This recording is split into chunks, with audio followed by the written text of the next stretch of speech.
Hello, I am Steve Lovejoy, a professor and extension specialist at Michigan State University. This module focuses upon preparing your farmer's market or local foods proposal to the Agricultural Marketing Service. The place to start is always with coming up with a creative and innovative idea for promoting local foods. Then think about the impacts of your idea upon the provision of local foods. This will help you with articulating the goals and objectives of your proposal. However, before you begin writing, start mapping out your idea with an outline, or you can utilize the roadmap we will provide you in the next module. One of the biggest mistakes made by proposals is promising what you cannot deliver. You have to be realistic.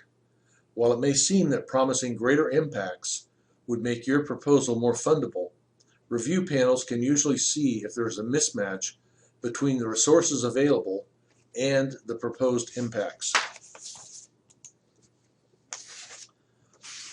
Another error some proposals make is inaccurate use of language, which can create misunderstanding. In your writing, you need to be careful about the use of absolute terms like all, none, every, never, or always. An example would be all police vehicles are large four-door sedans, but the police also have unmarked cars, transport vehicles, motorcycles, etc. Or, another example, Americans eat too much meat, but some Americans are vegans. Remember, your reviewers may interpret words and phrases differently than you intend. Be careful about making generalizations, bold statements, political opinions, and negative statements. For example, talking about the evils of corporate agriculture may not sit well with some of the reviewers.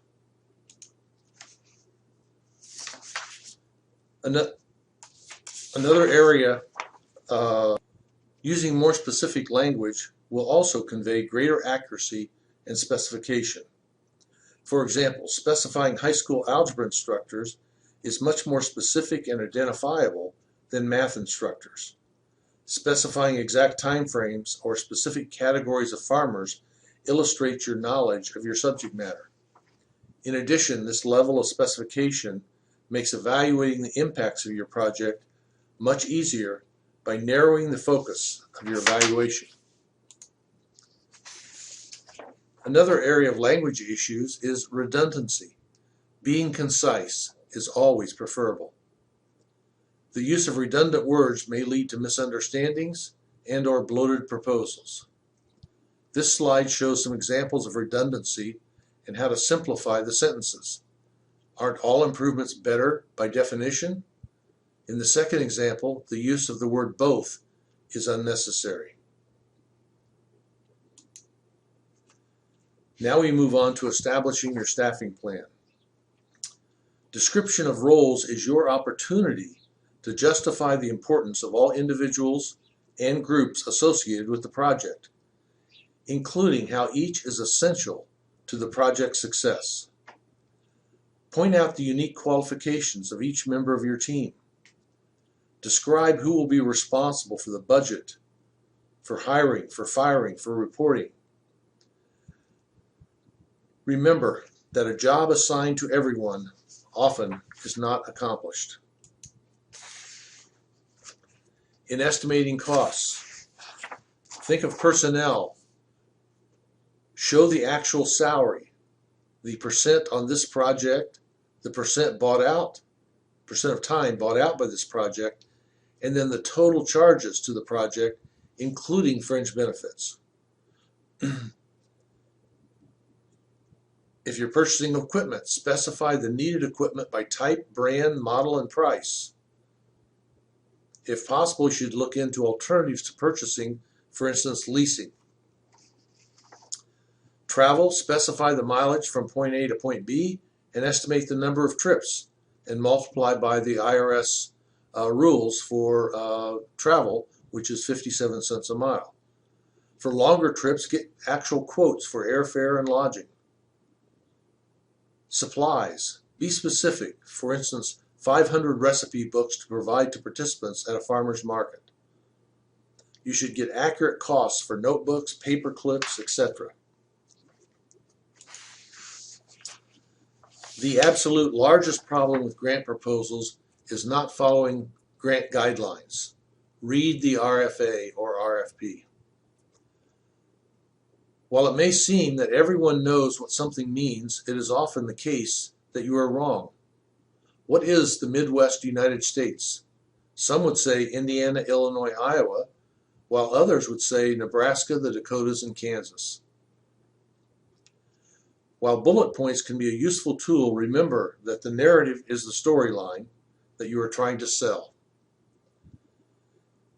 Computerized spell checking will not save you from errors, especially with homonyms, but also with incorrect word selection or a misplaced word.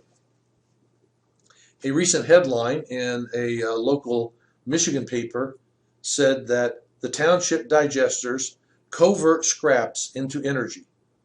Someone missed the fact that it said covert rather than convert. That was on the headline of a major U.S. paper.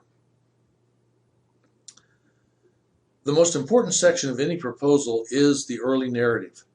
You must capture the attention of the reader-reviewer early if you hope to entice them to pore through your specific objectives and activities. Some additional writing tips. Statistics are important, but can be confusing. There's a famous book entitled How to Lie with Statistics. If you use statistics, be very clear about the source as well as the calculation and their components.